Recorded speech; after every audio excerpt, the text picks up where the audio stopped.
어떤 목회자 또 어떤 리더가 정말 성경적인 리더인가? 자, 보겠습니다.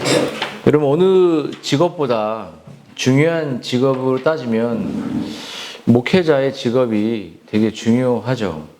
왜냐면 이제 우리의 그 영적인 측면을, 영원한 세계를 다루고 있는 일이기 때문에 목회자가 중요한 자격이 필요합니다. 왜냐하면 가정의 건강이나 또 교회의 건강이 목회자가 인도하는 그 길에 따라 가기 때문에 목회자가 중요한 교회 안에서 하나님의 말씀을 대언 자로서 되게 중요한 위치에 있다는 거예요. 근데 여러분들이 어떤 목회자가 좋고 어떤 리더가 좋은 리더인지에 대해서 알 필요가 있냐면, 오늘도 지난주 제가 이제 말씀도 이렇게 잘 못 전했지만 한 예화를 들었죠. 스펄전의 예화. 목회하다가 포기한 거예요. 그 사람이 포기했잖아요. 제가 선교사님 너무 힘듭니다, 이렇게 하면서 그 목회를 이제 하나님을 떠난 게 아니라 제가 목회를 내려놓습니다. 그 사람은 경제적인 또 환경적인 주변에도 정말 두 가지 일을 하고 정말 제대로 말씀으로 연구하며 나아가는 삶이 아니라 계속 일만 하다가 결국은 목회자들이 선택하는 게 뭐냐면 일반 직장을 들어가고 목회의 라이센스는 있기 때문에 주일날 파트타임으로 일한다는 거예요. 참, 그러니까 안타깝죠.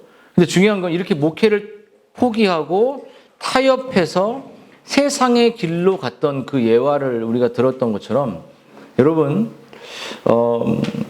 하나님의 말씀을 전하고 하나님의 말씀의 백성들을 인도하는 이 엄청난 그 사역은 그 무게가 어마어마하다는 거예요. 그것이 꼭 목회자뿐만 아니라 가정을 영적으로 이끄는 리더는 그 무게감이 어마어마하다는 거예요. 왜냐하면 그렇게 살아내야 되고 그렇게 가정을 이끌어내야 되기 때문에, 왜 가정의 남자가 머리가 되는 이유는 모든 결정과 판단의 책임을 남자가 져야 되고 그 일들을 영적인 리더가 져야 되기 때문에 무게가 큰 거예요. 여러분, 어떤 목회자가 어떤 성도들이 영원한 가치를 최고의 가치로 여기고 정말 그렇게 삶을 그들을 이끌 수 있는 그러한 목자와 리더가 이 시대에 얼마나 있는가 우리가 돌아보게 되죠. 근데 여러분, 우리가 이런 삶을 살 때 사도 바울도 그랬지만 오늘 그 전에 목회를 포기했던 하나님 예화를 스펄전이 들어줬던 것처럼, 그런 목회를 포기하고 가정을 정말 경제적으로 너무 힘들기 때문에 그냥 이렇게 영적으로 끌고 가는 걸 포기하려는 사람들도 있는 반면에, 인내하면서 정말 어떻게 이런 영적 사역을 가정에서 엄마로서 또 아빠로서 또 목회자로서 어떻게 살아낼 수 있느냐라는 답을 여러분들이 갖고 있냐는 거예요. 중요한 것은 정말 끊임없이 물질을 내는 게 어렵고, 끊임없이 우리가 뭔가를 섬기는 게 어렵고, 끊임없이 정말 이렇게 영적으로 살아가는 것이 우리들에게는 되게 쉬운 일이 아니잖아요. 그렇죠? 근데 여러분이 그렇게 할 수 있는 답을 갖고 있냐고요. 사도 바울은 그 답을 3장 5절에 이렇게 나와 있어요. 뭐라고 하냐면, 바울이 이렇게 말해요. 3장 5절에 삶의 가치와 만족을 하나님께 둔 자만이 정말 이 사역이 가능하다는 거예요. 바울이 뭐라죠? 우리의 만족은 오직 하나님께로부터 나느니라. 이게 무슨 말이죠? 내 모든 삶의 기쁨은 아내에게 난다? 아니에요. 내 삶의 모든 기쁨은 남편에게 난다. 내 삶의 모든 기쁨은 아이들에게 난다? 절대 아닙니다. 몸뚱이가 정말 아프고, 제가 이제 콩팥이 그 3단계까지 왔을 때 증상은 뭐냐면, 그때가 이제 심했던 거죠. 피검사 전이니까. 집중력이 최악까지 떨어지는 거예요. 최악. 그러니까 원고가 아예 안 보여요. 그 머리가 여기 꽉 차 있으니까 여기 소화가 안 되는 상태도 됐고, 그러니까는 제일 힘들었던 건 원고가 안 보이는 거예요. 되게 힘들고, 하품은 많이 나오고, 너무 아프고. 근데 여러분, 그런 중요한 것처럼 우리의 만족이 하나님께 제 건강을 이렇게 돌아보면서 제가 이제 너무 아파서 월요일 날 병원 가고 월요일 날 병원 갔잖아요. 근데 안 나서 그래가지고 울면서 좀 많이 울었어요. 가면서 하나님 너 죽을 것 같아 막 이러면서 병원에 또 다른 내과에 또 간 거예요. 근데 거기서 이제 그 첫 번째 내과는 막 내시경하고 장 검사하자 해서 저 아마 죽었을지도 몰라. 탈수가 더 일어나니까 이제. 근데 그 두 번째 의사는 공부를 정말 많이 했더라고요. 친해져갖고 지난달에 개업을 했는데 연대에서 박사까지 공부한 친구인데 저보다 어리더라고. 근데 그 엄마가 저희 살던 아파트에 살았대요. 그 동네. 그러니까 그 원당에만 30년 넘게 살았는데 근데 목사님이 시내매요 하면서 이렇게 홍보를 많이 해달라는 거죠. 근데 제가 이게 몸이 많이 그 사람이 정확한 진단을 해줘서 회복이 돼서 고마워서 서비스로 저희 어머니를 또 데리고 가서 건강검진 해줬어요. 그리고 이제 좀 소개시켜줘야겠다. 그런 마음이 좋은 의사였어요. 그러면서 이 건강에 대해서도 하나님이 정말 내 관리도 잘하고 정말 주신 환경에 너무 감사해야겠다는 생각을 많이 했어요. 그래서 여러분이 여러분의 삶의 만족이 하나님께만 있다. 정말. 내 아이를 볼 때도 저 아이가 하나님을 위해 살았으면 좋겠다는 그것이 여러분의 만족이라면 여러분 정말 행복할 것이에요. 하지만 그렇지 않고 정말 저 아이에게 만족을 구하고 얼굴을 보십시오. 만족이 됩니까? 제 몸이 아픈데 그대로 제 가정 일은 그대로 해야 돼요. 밥도 차려야 되고 설거지도 해야 되고 똑같아요. 쟤네들은 제가 아픈지 별로 의식 없어요. 조금 의식하겠죠. 근데 자신의 일들을 똑같이 말해줘야 되는 거예요. 자식은 별로 소망이 없어요. 그냥 해주는 거야. 지켜주고 보호해주는 거야. 쟤네들이 저에게 해줄 수 있는 건 없어요. 소망을 정말 자식에게 너무 갖지 않으셨으면 좋겠어요. 그것도 자식을 기대하지 말라는 게 아니라 열심히 키우고 사랑으로 다 하지만 저 아이에게 내 만족을 1도 얻을 수 없다. 1도. 저 아이가 얼마나 좋은 대학을 가든지 간에 좋은 잡을 갖든지 간에 자기 먹고 사는 거지 부모에게. 제가 어머니 제가 하잖아요. 그럼 사회복지사가 한 달에 한 번 오거든요. 그럼 두 딸하고 엄마하고 같이 와요. 근데 둘 다 사회복지사 일을 하는 거예요. 근데 오면서 사회복지사 원장님이 계신데 그 딸이 이런 얘기해요. 제가 할머니들을 맨날 만나니까 엄마한테 말했대요. 60대 좀 넘어 70대 넘었을 때 몸이 아프면 요양보호센터로 가라고. 자기는 못 돌본다고. 그게 그 부모도 그걸 동의해요. 쟤네들이 우리들 키워준다? 절대 그렇지 않아요. 좋은 거 어른부터 먹어야 돼. 좋은 거. 건강 어른부터 챙기고. 우리 어른들이 무너지면 얘네들은 다 못 키우니까. 무슨 말인지 알겠죠? 애들 중심 아니에요. 그래서 벌써부터 그 센터에서 그래서 그런 생각을 벌써 20대, 30대들이 갖고 있는 거예요. 부부가 같이, 엄마가 딸하고 같이 일하니까. 여러분, 그러므로 이 본문이 바울이 우리에게 모든 만족이 하나님께 있다는 건 목회자와 가정의 리더의 힘의 원천이 어디에 있냐는 거예요. 그럼 어디에 있냐? 그것은 바로 교회를 섬기고 가정을 섬기는 힘의 원천은 바로 우리에게 만족을 주시고 우리에게 힘을 주시는 하나님께 있다. 다른 데에 있지 않다는 거예요. 여러분, 그래서 하나님의 부르심을 통해 가정과 교회를 세우는 자들은 이런 영적인 내 만족과 내 힘과 내 지혜가 하나님께로만 온다. 이 진리, 사도 바울이 정말 고린도후서 3장 5절에서 내 만족이 하나님께 있다. 여러분 한번 물어보십시오. 여러분의 만족도 정말 하나님께 있는지 물어보십시오. 그렇게 막 은유리를 비비고 해도 은유리가 언젠가 실망을 줄 거야. 기대하지 마. 사랑으로 우리는 지켜주는 겁니다. 여러분, 그래서 여러분이 정말 어떤 목회자와 어떤 리더가 정말 건강한 좋은 리더인가에 대한 몇 가지를 제가 말할게요. 첫 번째는 아주 유능하고 유력한 그러한 목회자와 리더는 경건으로 승부하는 목회자. 경건해야 돼요. 경건해야 돼요. 두 번째 좋은 리더자는 어떤 리더자냐면 영혼의 거듭나고 날마다 영혼이 거듭나 변화를 소망하는 그러한 메시지를 증거하는 목회자가 돼요. 리더가 돼야 되죠. 세 번째는 뭐냐면 그가 하나님으로부터 부름받은 확신이 있어야 돼요.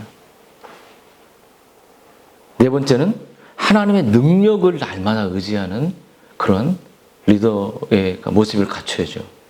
그리고 다섯째는 새 언약. 이 새 언약이 뭐예요? 다시 말하면 우리 영혼의 거듭남에 대한 내면의 말씀하는 부분이에요. 새 언약의 메시지를 늘 가지고 증거하는 자여야 된다. 제가 이걸 좀 섞어서 여러분들에게 증거를 좀 해보겠습니다. 여러분, 사도 바울은 늘 자기의 사도권에 대한 공격을 받았기 때문에 사도 바울은 자기가 얼마나 경건한지를 드러냅니다. 그래서 내가 너희들에게 자천하기를, 자기를 다시 소개한다는 거예요. 그리고 내가 왜 너희들에게 왜 추천사를 다시 받아서 다른 사람이 나를 써주잖아요. 이 추천서가 왜 필요하냐는 거예요, 내가. 왜냐하면 사도 바울이 말하는 건 난 너희들에게 오랜 시간을 보냈고 또 너희들에게 영적인 능력이 나타났고 영적인 경건의 은혜가 나타났기 때문에 나는 내 삶의 일상 속에서 한 번도 오류를 범한 적이 없고 정말로 경건했고 정말 신실했다는 사실을 너희들이 알지 않냐라고 바울이 말한 겁니다. 이게 좋은 리더예요. 늘 뭐만 좀 닥치면 낙심하고 뭐만 경제적인 좀만 있으면 그냥 우들부들 떨고 없으면 없는 대로 살고 있으면 좀 있는 대로 살아가는 그러한 자족의 원리가 아니라 감사의 원리가 아니라 매일 어떤 수준까지 이르러서 살아가려는 이 비참함을 우리가 겪을 때 여러분 우리는 경건을 유지할 수가 없어요. 여러분 우리 교회에는 경건한 지체들이 있는지 한번 돌아봤으면 좋겠습니다. 서로의 얼굴을 보며 엄마의 얼굴을 보고 아빠의 얼굴을 보며 정말 우리 엄마는 경건해. 경건한데 하나님의 얼굴을 보여주는 거예요. 하나님의 그 의식을 나타내는 게 경건이거든요. 여러분, 그래서 존 칼빈 목사님 이런 말을 했어요. 참된 경건은 시련을 만나기 전에는 거짓 경건과 구별되지 않는다. 그러니까 우리가 경건한데 시련을 만날 때 거짓 경건인지 진짜 경건이 드러난다는 거예요. 그렇죠? 여러분, 참된 경건은 시험과 고난을 닥칠 때 내가 정말 영적인 인내하며 하나님을 만족하며 살아가는 사람인지가 드러난다는 거예요. 안락하고 안정된 삶이나 도전 없는 삶에서는 거짓 경건도 진실한 것처럼 보입니다. 그러나 여러분 개인이 가진 믿음이 진실한 것인지 아닌지는 우리가 이 고난과 정말 삶의 아픔과 또 물질에 대한 내 고난, 아픔과 이런 모든 것들을 통과될 때 그가 진짜 경건한지 드러나는 거예요. 이런 경건이란 말은 하나님을 향해 개인이 가진 진실하고 깊은 경외감과 존중함과 헌신을 가리킵니다. 그래서 이 경건은 우리에게 어떻게 나면 내가 경외하고 존중하고 하나님을 향해 사랑하잖아요. 근데 이걸 어떻게 눈에 보이냐? 순종으로 나타나는 거예요. 말씀을 어려운 순간 속에서도 지켜내는 거예요. 내가 정말 하나님을 사랑하는 사람이냐라고 말할 때 말씀을 순종하냐는 거예요.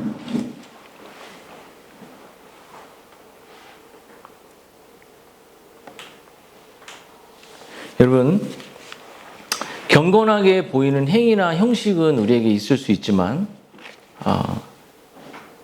우리가 뭐 말이나 글이나 또 개혁주의를 알고 우리가 맨날 청교도 이런 거 좋아하잖아요. 이런 거.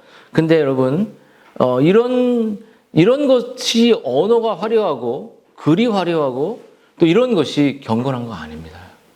경건한 건 가정에서 나타나는 거예요.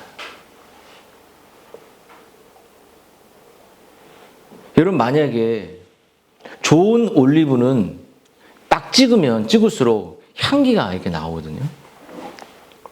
향기가 멀리 전해집니다. 그러나 여러분 속이 썩은 올리브는 딱 찍고 그것을 깔수록 더러운 냄새가 나요. 여러분 어때요? 딱 찍고 이렇게 까면 여러분 향기 냄새 날까요? 응? 경건은 이와 같다고 말할 수 있죠. 회칠한 무덤 같은 거짓 경건은 어려움을 겪으면 잘 들어요. 썩고 더러운 냄새가 나버려요. 그냥 가정에 그냥 썩은 냄새를 막 그냥 그냥 이렇게 내가 이렇게 가난하고 내가 불평해, 내가 힘드냐고 막 썩은 냄새를 막 아이들에게 풍겨버려요. 없을 때도 없는 대로 학원 줄이자. 없을 때도 요것만 먹자. 오늘은 외식 중단. 그것에 대해서 마땅하게 아이들의 부모가 벌어온 수익에 맞춰서 살아가는 거예요. 근데 왜 우리는 안 되냐고. 그러면 딴 집 가서 살아야지.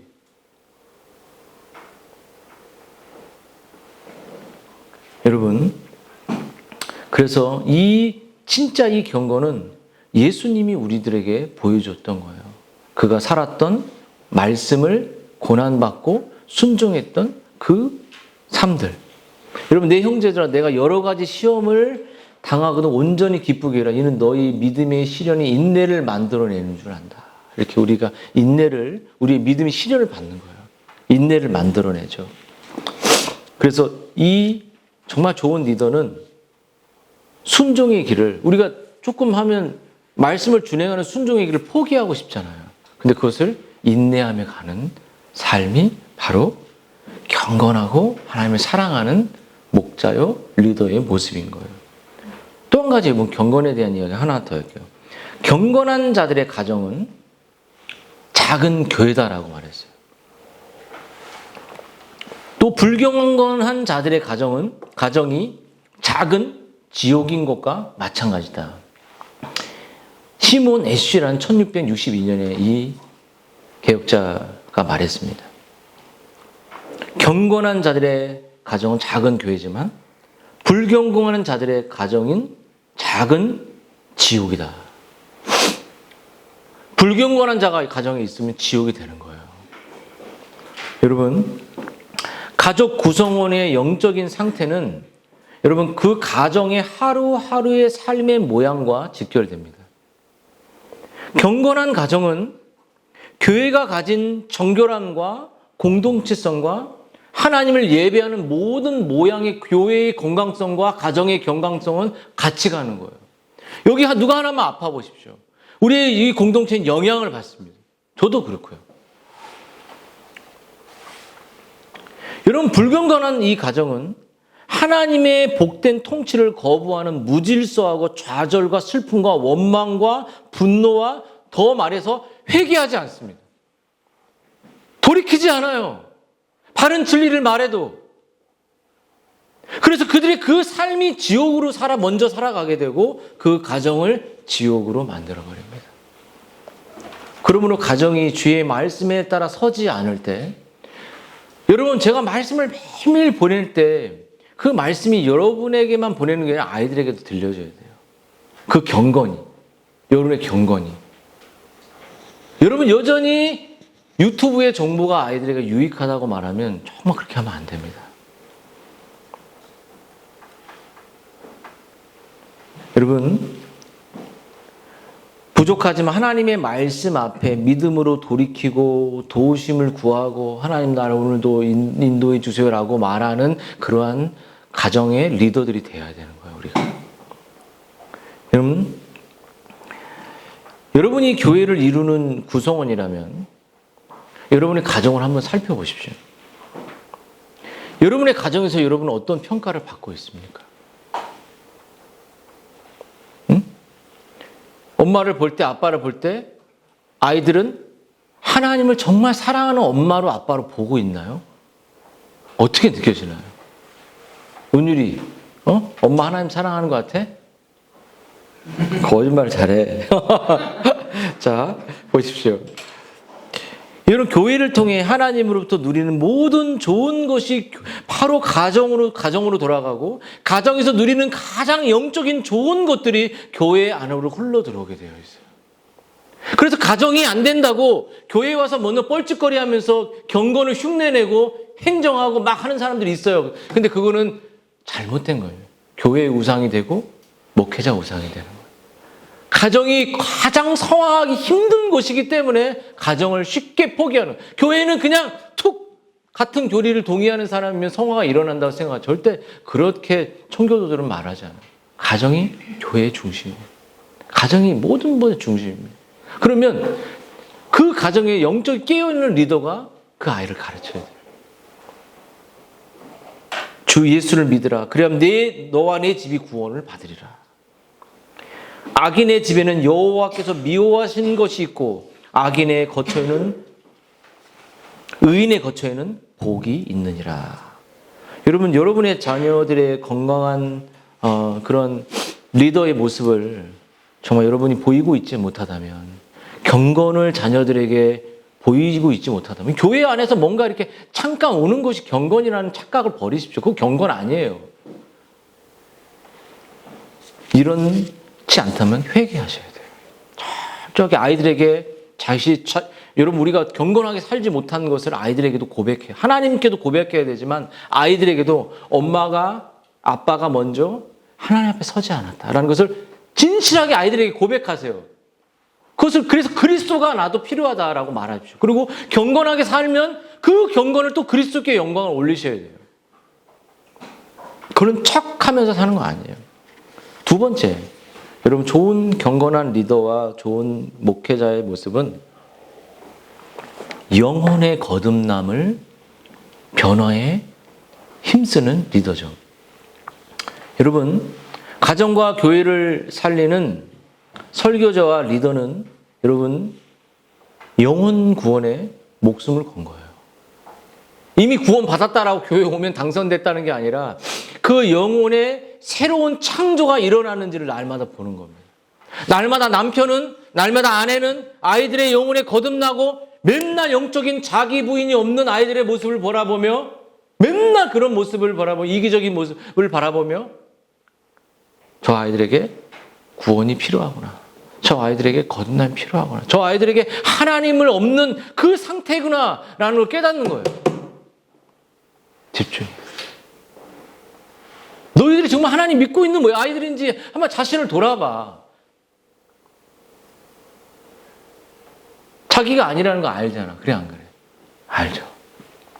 그래서 여러분, 바울이 오늘 이 편지를 뭐라고 말하냐면, 이 편지는 초자연적인 능력으로 성령으로 쓰여지고 우리의 외적인 돌판에 생긴 게 아니라 마음에 새겼다는 거. 성령, 이 진리에 거듭난 하나님의 영감으로 쓰여진 이 말씀이 너희의 마음에 거듭남을 일으킬 거라는 그런 뜻이에요. 이 새 언약의 메시지, 우리 마음 속에서 새 본성을 창조한다는 거죠. 그래서 오늘 이 사도 바울이 우리에게 좋은 리더의 모습 중에 하나가, 또 하나의 모습은 거듭남을 설교하고 거듭남을 돌아보는 거예요. 이 말씀의 편지의 목적 자체도 영혼의 거듭남이었어요. 그래서 여러분, 예수님은 진실로 내가 이런 거듭나지 않은 하나님 나라를 볼 수 없다. 오늘 하나님 나라 얘기를 했잖아요. 그 나라가 어떻게 나라의 백성이 되냐는 것은 거듭남으로 되는 것이에요.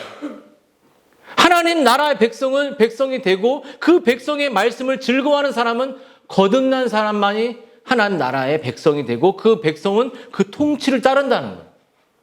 그리고 웨인 그루뎀이 이렇게 중생을 거듭남을 정의했습니다. 하나님께서 우리에게 새로운 영적 생명을 부여하시는 중생이란 하나님께 우리에게 새로운 영적 생명을 부여하시는 신비로운 하나님의 행위다. 그러니까 죽어있는 존재에게 영적인 생명을 주시는 행위가 거듭남이래요. 잘 들어봐. 새 생명으로 다시 태어난다는 거예요. 여러분, 영적 생명, 하나님의 생명이 내게 주어져서 살아났다는 의미는 뭐냐면, 그것은 하나님의 존재가, 하나님의 말씀이 내게 인식이 되고, 내가 그 말씀을 읽고 싶어지고, 그 말씀을 사랑하게 되고, 그 말씀이 회개하라고 말하면 회개하게 되는 이러한 새로운 성향이 내 안에 생겼다는 거예요. 하나님과 교제가 너무 즐겁고, 또 정말 기도하고 싶은 마음이 생기고, 말씀을 더 깊이 묵상하고 싶고 하고, 오늘 내가 말씀을 주일날 만약에 매주 보내잖아. 에이, 또 보냈어. 그런 적 있어, 승민이? 있어? 저는 아직 거듭나지 않을지 몰라요. 돌아봐. 예를 들어 손님이 안 돼? 왜 또 왔어? 이렇게 안 하잖아. 하나님 말씀이 왔는데 또 왜 그런 태도를 갖는 건 엄청난 오염이 일어났다는 거예요. 세속화가. 회개해야 돼. 그 오염이 주아에게 그대로 들어가는 거야. 안 들어갈 것 같아? 들어가. 웃지 마. 계속 더러운 거 집어넣어주고 있어도 안 들어. 영적인 거기 영적인 게 들어간다고. 회개하십시오. 그런 하나님과 교제하고 정말 이런 지체들과 사귀고 싶어하는 이 새 마음이 중생으로 생겨나죠. 그럼 여러분 중생의 근본적인 변화는 뭐냐면 중생은 오늘 예스겔에 말하는 것처럼 오늘도 이 본문에 말하는 것처럼 우리의 마음에 그 하나님 말씀이 새겨진다는 거예요. 오늘 3절에 그 얘기가 나오죠. 여러분, 그래 에스겔은 동일한 말이에요. 너의 굳은 마음이 제하여지고 하나님의 율례를 기쁨으로 지키게 되겠다. 여러분 우리가 중생하게 될 때 우리의 영혼의 하나님의 새로운 생명을 우리가 허락하실 때 우리는 하나님을 소망하게 됩니다. 하나님을 더욱더 알고 싶어져요. 하나님께 더욱더 순종하고 싶어집니다. 하나님을 더욱더 기쁘게 하고 싶어요. 정말 하나님이 싫어하는 것을 내가 하고 싶지 않은 그런 마음이 생겨요. 거듭나게 되면, 구원받으면. 왜냐면 이것은 완전히 내 성향에 원래부터 존재하지 않은 새로운 성향이 내 안에 생겨난 것이 거듭나기 때문이에요. 그것을 변화라고 말하죠. 변화. 삶의 변화. 여러분 사람이 바뀌는 건 가족도 사람을 못 바꿉니다. 바꿀 수 있을까요? 못 바꿔요. 아내도 못 바꾸고 남편도 못 바꾸고 자식들도 못 바꿔요. 오직 사람의 영혼을 하나님의 나라의 백성이 되게 하는 것은 중생입니다. 거듭납니다. 복음이 우리를 바꾸죠. 그리고 그 복음의 삶은 그냥 바뀌고 끝나는 게 아니라 계속 지속됩니다. 계속 지속되게. 이런 해바라기가 해를 바라본다고 하잖아요. 이렇게 얼굴을 보서. 여러분, 중생한다는 것은 하나님을 언제나 바라봅니다. 엄마 바라기, 아빠 바라기 그런 거 있어 없어? 엄마가 너무 좋대. 시온이 그런가? 엄마 막 너무 자, 우리 가은이는 어떠니? 아빠가 너무 좋아? 아빠만 막 봐. 아빠 이렇게 하고. 여러분, 중생한 신자는 진리와 성경과 하나님을 순종하는 것을 늘 바라보고 늘 사랑하면서 늘 살아갑니다. 그러면서 거기에서 우리의 죄를 날마다 회개하죠. 자신의 자기를 부인하고. 그래서 중생한 사람들의 특징은 뭐냐면 율법의 말씀이 오늘 3절을 한번 볼까요? 하나님의 영으로 쓴 것이며 돌판에 쓴 것이 아니요 오직 육의 마음판에 쓴 것이라. 오직 육의 마음에 쓴 것이라고 말하죠. 여러분, 그러므로 여러분 우리 이 중생했을 때 여러분 하나님의 영의 말씀이 에스겔도 그렇지만 내 영을 너의 속에 두어. 그러니까 육에 두는 게 아니라 우리의 마음판에 둔다는 거 똑같이. 그래서 중생한 신자라면 하나님의 말씀을 마음에 새겨졌기 때문에 기쁨으로 지키게 되는 거예요. 억지로 율법주의처럼 지키고 교회 그냥 종교생활 하는 거 지키기 절대 그렇지 못해요. 우리 가은이 거듭났어? 응? 잘 말씀을 사랑하고 지키는 거 이게 중생한 내가 거듭났고 구원받았다는 모습이야. 그게 아니라면 지금 그 구원을 돌아보고 구원을 점검하지 않으면 제가 우리 어머니한테 그래요. 같이 살아가는 게 만만치는 않잖아요. 근데 어머니한테 그랬네요. 사람 다 죽어.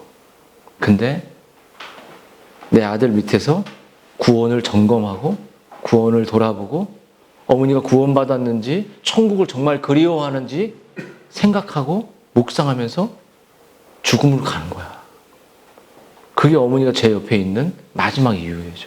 그렇지 않겠습니까? 그게 복이죠. 어쨌건 언젠가 죽으니까. 의사가 나보고 너무 아프니까 43세인데 사람은 80대까지 건강한데 그래도 내가 조금 낫고 사는 80대가 아니라 영원히 사는 생명이 있다. 그랬더니 직업이 뭐예요? 목사님이다. 그 부동산, 엄마 부동산 했대. 근데 그 이제 나한테 여기 몇 평 샀는데요. 막 그러고 이거 얼마 돈 뭐 45억 들었대. 이거 건물 사고 다 얘기해 나한테. 그거 어떻게 하라고 내가 홍보해 달라는 거야. 그래서 내가 목사님이시죠? 네. 그랬더니 기도주 여기 잘 되게 기도해 달라. 아예 알았다고. 별 얘기 그 아줌마 와서 딱딱. 그러니까는 제가 이제 저분 딸이죠. 그러니까 다 알아맞추니까 너무 눈빛만 봐도 이게 다른 거야. 그러니까 그 딸도 공무원인데 공무원 그만두고 오빠 돕겠다고 이제 병원 사업에 뛰어든 거야.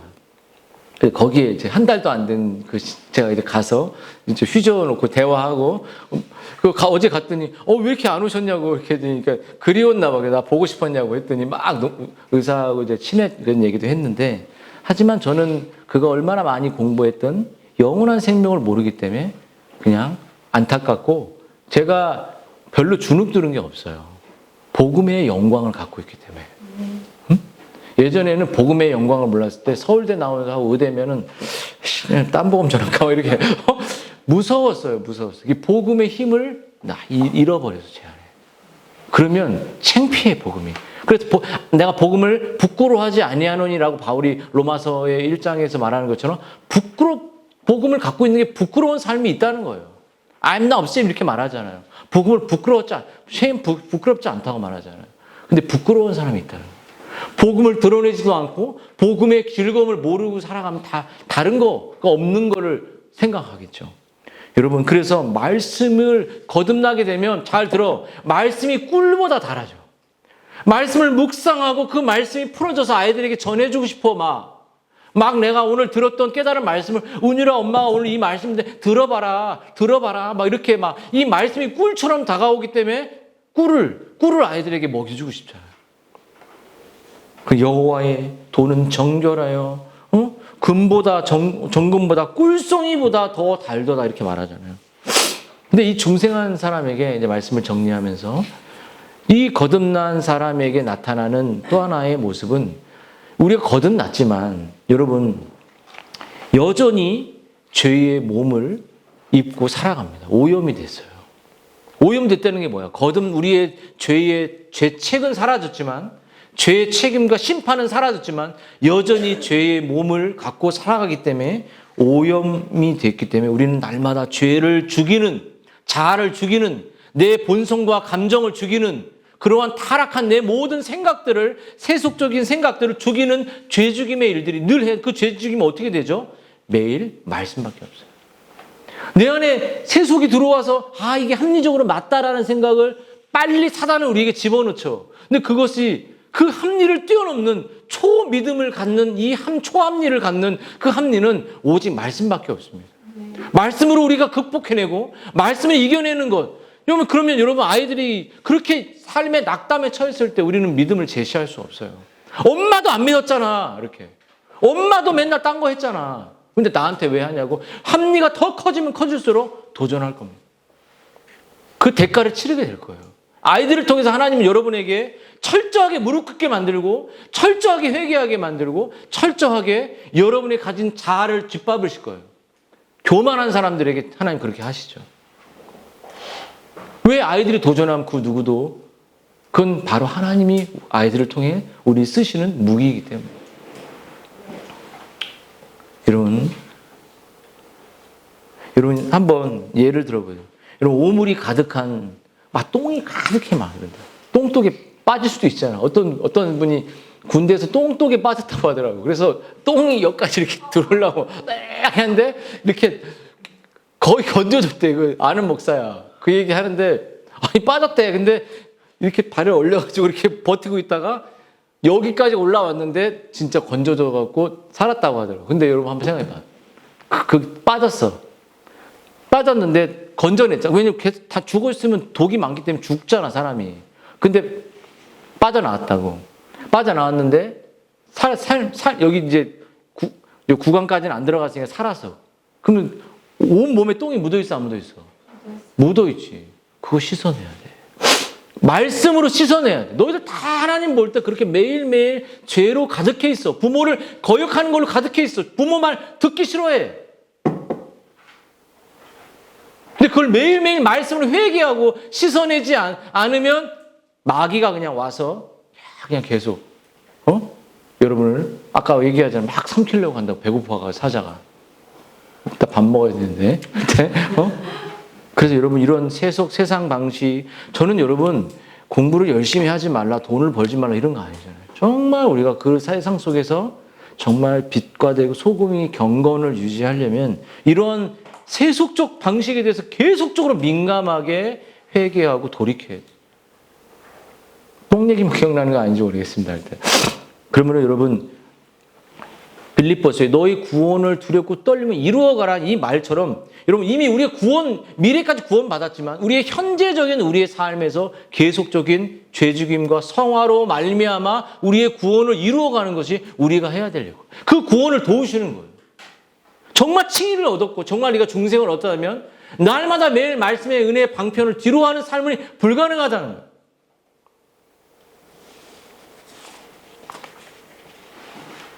그러므로 여러분 정말 진짜 리더와 진짜 목사들은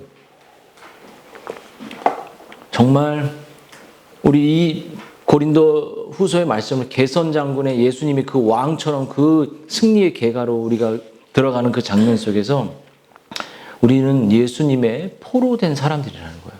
예수님의 왕이고 포로는 뭐예요? 그 포로된 잡은 사람을 따라가야 하는 거예요. 그 잡은 기쁨의 포로겠죠 물론. 근데 정말 그 포로가 따르지 않을 때 어떻게 돼요? 죽음을 당하잖아. 마지막 그 광야의 문에 왕궁에 이르렀을 때 죽게 되잖아요. 그 포로들은. 그런 측면이 아닌 것처럼 예수님의 포로들은 예수님의 그 기쁨의 포로로서 정말 그분에게 나는 갇힌 자인데 바울이 이렇게 말해요. 바울은 빌레몬이 이렇게 말해요. 그리스도 예수를 위하여 갇힌 자 나 된 바울은 자기가 갇혔다는 거. 그리스도 예수를 위하여 갇혔대. 그리스도 예수에 갇혔다는 건 포로라는 거예요. 내 그리스도의 예수를 따라 살아가는, 그리스도의 예수를 쫓아서 내 삶을 포기하는, 그리스도 예수를 따라서 내 생명의 것을 아끼지 않는다는, 그리스도 예수를 쫓아서 내 것은 죽고 나는 죽고 그리스도가 산다는 거예요. 어떻게? 나의 만족이 하나님께 있습니다. 나의 연약함을 통해 일해 주십시오. 나의 부족함을 통해 일해 주십시오. 내가 힘이 있어 이게 아니라 내가 너무 힘이 없으니까 하나님 내가 포로니까 저에게 힘을 주세요. 저에게 능력을 주세요. 저에게 환경을 주시고 저희가 정말 좋은 사업자들을 만나게 힘을 주세요. 정말 좋은 부모로 살아갈 수 있게 힘을 주세요. 난 주님의 포로입니다라고 정말 자기를 주장하지 않고 주님을 주장하며 살아가는 거예요. 여러분 디트리히 본 회퍼가 말을 인용하고 맞추겠습니다. 제자도의 대가. 제자가 되려면 이런 대가를 지불한다는 제가 매일 말씀도 했잖아요. 값싼 은혜는 교회의 치명적이다. 우리는 오늘날 값싼 은혜를 위해 싸우고 있다. 값싼 은혜는 헌신이 없는 기독교다. 그러니까 여러분 헌신이 있어요. 교회를 세우기 위해서도 헌신이 있어야 되죠. 가정을 기독교 말씀으로 세우기 위해서 얼마나 큰 노동을 해야 됩니까? 아이를 위해 기도해 주려면 깨어 있어야 되죠. 헌신이 있어야 돼요. 헌신이 없이 그냥 뚝딱 아이가 잘 자랄 거라 그런 착각을 갖는 그런 교만함을 가진 마음을 갖지 마세요. 값싼 은혜로 여러분 아이들을 키우려고 하지 마십시오. 값싼 은혜는 예수님을 따를 때 얻게 되는 것입니다. 예수님을 기쁘게 해드리기 위해서라면 무슨 대가를 치르든 간에 실행하고 필요하다면 고난도 당하고 아마 죽음까지도 각오할 때 얻게 되는 것이라는 말입니다. 값없이 주는 그 은혜는 그런 것이라는 거예요. 여러분 이런 고백을 하고 그는 39세에 히틀러 정권에 의해 그 선한 목자 그 찬양 한번 들려드렸잖아요. 이렇게 39세의 의사인데도 죽었어요. 그가 살 수 있는 기회가 있음에도 불구하고 그는 그렇게 그 형장의 이슬로 죽었다고요. 여러분 이러므로 모든 하나님의 사람들, 경건한 목회자나 경건한 리더는 여러분 예수 그리스도를 그는 39세 죽었지만 냄새를 흘려냈지 않습니까? 여러분 가정에서 아이들에게 예수 그리스도의 그 냄새와 예수님의 향기와 예수님의 그 삶을 보여주지 않으면 애들이 어떻게 그 예수를 보겠습니까? 이 세상에 보는 모든 진보 교육으로 가득 찬 이 세상 속에 창조적인 교육이 아니라 진보적인 교육과 진보적인 사상으로 세상이 가득 차 있는데 거기에서 우리가 바른 이 생명의 진리를 가정에서 보이지 않는다면, 교회에서 보이지 않는다면 이 아이들은 그냥 이 세상에 그런 기억 지나는 쪽 책 읽고 세상에 이렇게 태어났대. 근데 그 책은 뭐죠? 근데 왜 이렇게 태어났는지 몰라. 이게 그 필독서예요, 필독서.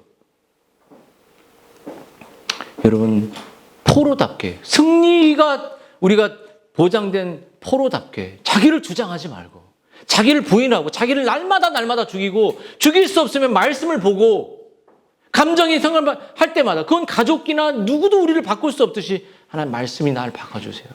이렇게 기도하면서 여러분 포로다운 삶을 살고 정말 가정과 교회를 정말 건강하게 섬기는 세우는 헌신하는 기독교, 헌신하는 우리들이 되기를 주님의 이름으로 축원드립니다.